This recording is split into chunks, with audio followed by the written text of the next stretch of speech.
Assalamualaikum warahmatullahi wabarakatuh. Kami akan menjelaskan tentang topik 4. Saya Muhammad Al-Faris akan menjelaskan nomor 1, yaitu tentang apa itu manajemen strategi dalam bisnis dan mengapa bisnis perlu strategi. Manajemen strategi adalah seni dan ilmu penyusun penerapan dan pengeluasan keputusan-keputusan manajemen strategi berfungsi pada proses penetapan tujuan organisasi, pengembangan kebijakan dan perencanaan untuk mencapai sarana serta menghasilkan sumber daya untuk menerapkan kebijakan dan merencanakan pencapaian tujuan organisasi. Mengapa bisnis perlu strategi? Karena bisnis memberi arah jangka panjang yang akan dituju, membantu perusahaan atau organisasi beradaptasi pada perubahan-perubahan yang terjadi. Assalamualaikum warahmatullahi wabarakatuh. Perkenalkan, nama saya Afi Hidayat dari kelompok 4. NIM saya 20110411065. Saya akan menjawab nomor 2. Visi dan misi itu penting dalam manajemen strategi. Jawabannya, misi berperan sebagai alat bantu, bahkan cara yang akan digunakan untuk tercapainya visi dari organisasi tersebut. Pernyataan visi dan misi yang jelas akan menuntun para manajer dalam merumuskan, merencanakan dan menjalankan strategi apa yang akan digunakan sehingga apa yang menjadi tujuan awal bersama dapat tercapai. Itulah jawaban dari saya. Assalamualaikum warahmatullahi wabarakatuh. Assalamualaikum warahmatullahi wabarakatuh. Perkenalkan, nama saya Diki Pramana Putra, NIM 20110411051. Di sini saya akan menjelaskan mengenai strategi dalam bisnis dipengaruhi perubahan lingkungan bisnis internal dan eksternal. Yang pertama, lingkungan internal. Lingkungan internal adalah sumber daya manusia dan fisik yang mempengaruhi kinerja bisnis secara langsung. Lingkungan ini terdiri atas berikut ini. 1. Karyawan. 2. Manajemen. 3. Pemegang saham. 4. Modal dan peralatan fisik. Contoh lingkungan internal yaitu tenaga kerja, peralatan dan mesin, permodalan, bahan mentah, sistem informasi dan administrasi sebagai acuan pengambilan keputusan. Yang kedua, lingkungan eksternal. Lingkungan eksternal adalah institusi atau kekuatan luar yang potensial mempengaruhi kinerja organisasi. Lingkungan eksternal terdiri dari 2 komponen, yakni 1. Lingkungan khusus. Lingkungan khusus adalah bagian dari lingkungan yang secara langsung relevan terhadap pencapaian tujuan organisasi. Lingkungan khusus meliputi orang-orang yang mempunyai kepentingan dalam organisasi, seperti konsumen, pemasok, pesaing, dan kreditor.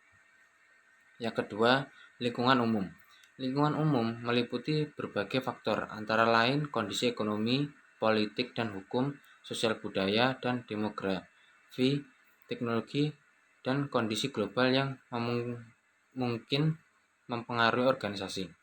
Perubahan lingkungan umum biasanya tidak mempunyai dampak sebesar perubahan lingkungan khusus. Namun demikian, manajer harus memperhatikan ketika merencanakan, merorganisasi, mengarahkan, serta mengendalikan aktivitas organisasi bisnis. Yang kedua, jelaskan 6 tahapan dalam menyusun manajemen strategi. Yang pertama, menganalisis lingkungan internal. Membangun strategi yang dapat bersaing mengharuskan perusahaan untuk mengembangkan kekuatan dan mengatasi berbagai kelemahan. Kekuatan perusahaan dibangun oleh kondisi internal positif yang menciptakan keuntungan relatif dari pesaing kepada perusahaan. Yang kedua, menganalisis lingkungan eksternal. Analisis ini bertujuan untuk mengetahui peluang atau ancaman yang dapat membawa dampak yang berarti terhadap kehidupan perusahaan. Peluang merupakan kondisi lingkungan pada saat sekarang maupun di masa yang akan mendatang. Yang ketiga, mengembangkan visi dan misi yang jelas. Visi merupakan harapan atau mimpi yang akan diwujudkan oleh suatu perusahaan di masa depan. Misi dapat memberikan gambaran yang jelas tentang arahan atau langkah yang akan ditempuh oleh perusahaan. Tanpa adanya visi, perusahaan tidak memiliki suatu pegangan yang dapat berdampak pada munculnya cara kerja organisasi yang tidak terfokus kepada tujuan. Yang keempat, menyusun sasaran dan tujuan perusahaan. Sasaran adalah atribut-atribut jangka panjang dan berdimensi luar yang akan diupayakan untuk dicapai oleh perusahaan, sedangkan tujuan adalah target-target kinerja yang lebih spesifik yang menuju kepada sasaran-sasaran atau seperti tingkat keuntungan, produktivitas, pertumbuhan, dan sebagainya. Yang kelima, memilih strategi yang tepat. Cara menyusun tindakan-tindakan yang akan dilakukan oleh perusahaan untuk mencapai misi, sasaran, dan tujuan perusahaan. Pada penyusunan strategi, pemimpin perusahaan harus memiliki gambaran yang jelas mengenai tindakan terbaik yang harus dilakukan dan keunggulan bersaing yang diharapkan. Yang keenam, menetapkan tindakan pengendalian. Perencanaan yang baik membutuhkan proses pengendalian dalam pelaksanaannya. Proses pengendalian mencakup proses evaluasi dan pemberian umpan balik terhadap proses manajerial yang sedang dilaksanakan sehingga rencana kegiatan dapat direalisasikan dengan baik. Sekian penjelasan dari saya. Wassalamualaikum warahmatullahi wabarakatuh. Ini strategi dasar dalam perusahaan. Yang pertama, 1. Pertumbuhan. Strategi pertumbuhan adalah ketika organisasi meluas jumlah pasar yang dilayani atau produk yang ditawarkan, baik melalui bisnisnya saat ini atau melalui bisnis baru. Karena strategi pertumbuhan, organisasi dapat meningkat pendapatan, jumlah karyawan atau pasar.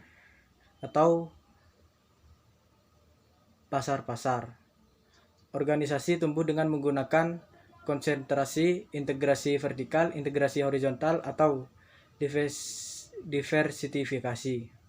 Yang kedua, stabilitas. Strategi stabilitas adalah strategi perusahaan yang mana organisasi terus melakukan apa yang sedang dilakukan. Contohnya, kasus dari strategi ini termasuk melayani klien yang sama dengan menawarkan produk atau layanan yang sama, mempertahankan pangsa pasar, dan mempertahankan operasi organisasi saat ini. Organisasi tidak tumbuh tetapi tidak tertinggal juga. Yang ketiga, pembaruan. Ketika organisasi bermasalah, sesuatu perlu dilakukan. Manajer perlu mengembangkan strategi yang disebut strategi pembaruan yang mengatasi penurunan kinerja. Dua tipe utama dari strategi pembaruan adalah strategi penciutan atau retrenchment dan strategi turn around. Jadi strategi harus mengacu pada arah menuju tujuan. Taktik adalah tindakan yang diambil untuk mendukung strategi itu. Sebagian besar bisnis berurusan dengan tujuan strategis produk, harga, pemasaran, operasional, dan keuangan. Assalamualaikum warahmatullahi wabarakatuh. Perkenalkan, nama saya Daniel Suryanto. Di sini saya akan menjelaskan tentang strategi dasar dalam bisnis.